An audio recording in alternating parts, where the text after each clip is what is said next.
Games Workshop makes insulting retcon to Warhammer 40K lore, claims all-male Adeptus cadre faction has always featured female members. Yeah, no it hasn't, and stop lying. Greetings once again, my friends, and welcome back to the GNRO Minicast. I am your host, Adam Mickelson, aka Drak, and this is the show where I go over a particular story that I found to be interesting and give my thoughts on it. And today we have an article once again from boundingintocomics.com with Spencer McCooley as the author, and let's go ahead and get into it. Especially for Warhammer 40K fans, this is actually an insulting revelation, and let's go into it. In a development that can only be described as massively insulting to the intelligence of their player base, Warhammer 40K developer Games Workshop has taken to claiming that despite years of official canonical evidence to the contrary, the game's all-male Adeptus Custodes faction has always included female members amongst its ranks. And yes, there is lots of canonical lore to this, and Games Workshop's justification for this is bullshit. I have no problem saying, I'm not the biggest Warhammer 40K fan, but I actually just barely started this year getting into the lore, and I've liked what I've seen so far, and I can tell you for a fact in the lore that I've gone into, this is not the case. That Adeptus Custodes are actually supposed to be all male. Sorry, LGBT people that really want it to be otherwise. Stop gaslighting. Really, it's unbecoming. This retcon to the franchise's long-standing lore was first revealed to the public on April 13th, courtesy of YouTuber Ash Barker's preview of the upcoming 10th edition of the Warhammer 40K guidebook Codex Adeptus Custodes. Therein, eagle-eyed viewers noticed that in the book's introduction of the actual Adeptus Custodes and their lore, Games Workshop has specifically chosen to highlight a battlefield story concerning a female custodian by the name of Kelades Turavalia Kesh. Okay, well that's according to you. Stood upon the bridge of a Cobra-class destroyer begins a paragraph with an exception subheadline, The Solar Fastness.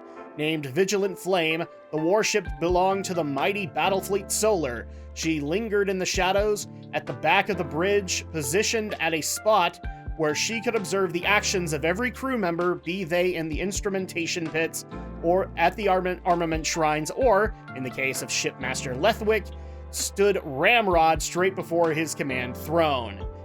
And yeah, I'll put up the page for you guys so you guys can read it as well. As noted above, prior to the publication of Codex Adeptus Custodes, the concept of a female custodian did not exist. A legion of 10,000 elite, genetically modified warriors who serve as the personal guard to the rule of the Imperium of Man, the God Emperor of Mankind, as explained in their initial introduction in 2017's Codex Space Marines 8th edition. All members of the Adeptus Custodes begin their lives as the infant sons of the noble houses of Terra, and this has been the lore for quite a bit of time now. And now they're basically trying to retcon it because it's all for the diversity and the equity and the inclusion, except you're not doing any of that. Instead, you're trying to ostracize as many people as you possibly can in order for the franchise to die. And whether or not you think that's what you're doing, that's what you're doing.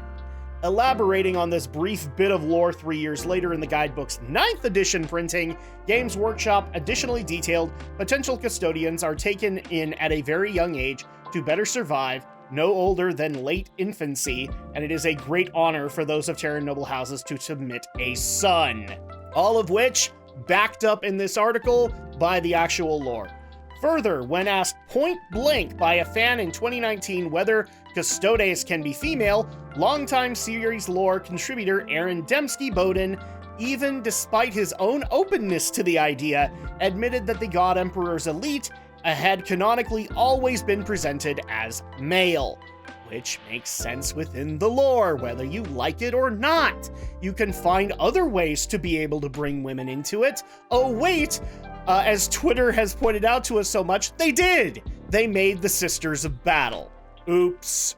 At the time of working on the lore, there was no reason they couldn't be male or female, and as far as things still stand, there's still no lore reason they can't be, explained the Horus Heresy novelist in a comment posted to the r/40k lore subreddit, but there is a non-lore reason, which was the previous IP, Overlord. Dembski Bowden did not specifically specify the retrospective entity or individual, saying, there are no female custodian models. They're all male, so don't write any female ones.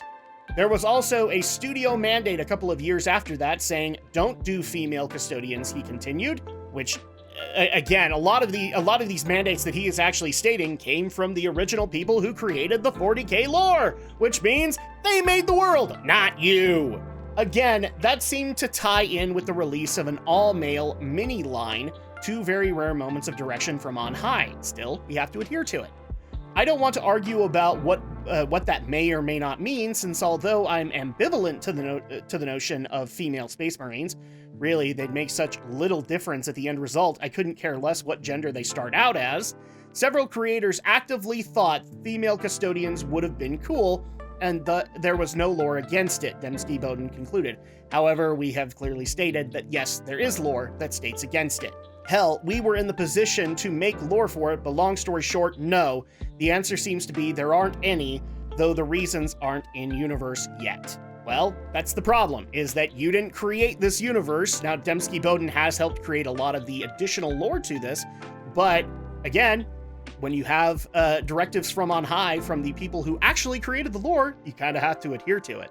Following the revelation that the Codex Adeptus Custodes would be running aground of the franchise's established lore, in response to an April 13th post made to the official Warhammer Twitter account announcing that the guidebook was now available for pre-order, site user, I'm not gonna go ahead and read this, but it is basically a response to it. And there's really no other name for it, so I guess I have no choice. IDK 721252 directly inquired with Games Workshop, why did you make female Custodes? In turn, blatantly lying to the fans' face, the official account then shot back, since the first of the 10,000 were created, there have always been female custodians. Wait, let's go back and consult the lore, shall we? Because we actually have it right here. It is known that all custodians begive their lives as the infant sons of the noble houses of Terra. You can't just retract lore and not try to explain it. And no, there has always been, that's gaslighting. That's not explaining it. That's not trying to justify, okay, well, we're going in this different direction.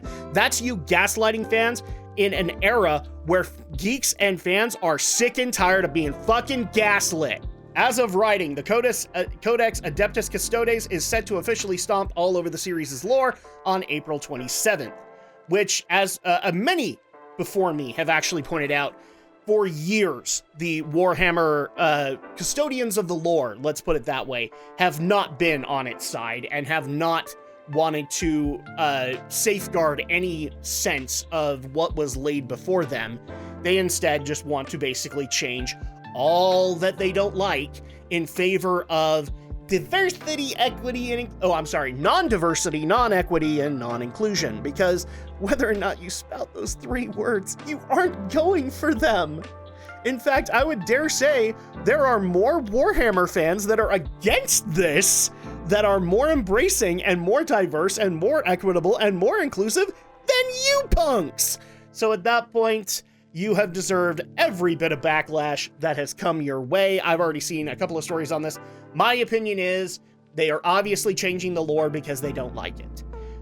They are changing it without any premise. In fact, the fact that they came out and basically just said via a gaslighting response, there have always been, tells me they have not figured that shit out whatsoever and have no intention of doing so. But that's just my opinion. Go ahead and leave your opinion in the comments down below. And also, if you like what you heard, go ahead and give a like to the video and consider subscribing, because that definitely helps out with the YouTube algorithms and shows that, well, some people actually like this content, whether or not the platform does. And I'll catch you guys next time for the next GNRO Minicast. Once again, special thanks over to Spencer McCooley for once again providing a awesome article as well as bounding into comics. And I'll catch you guys next time for the next Minicast. Until then, take care, my friends.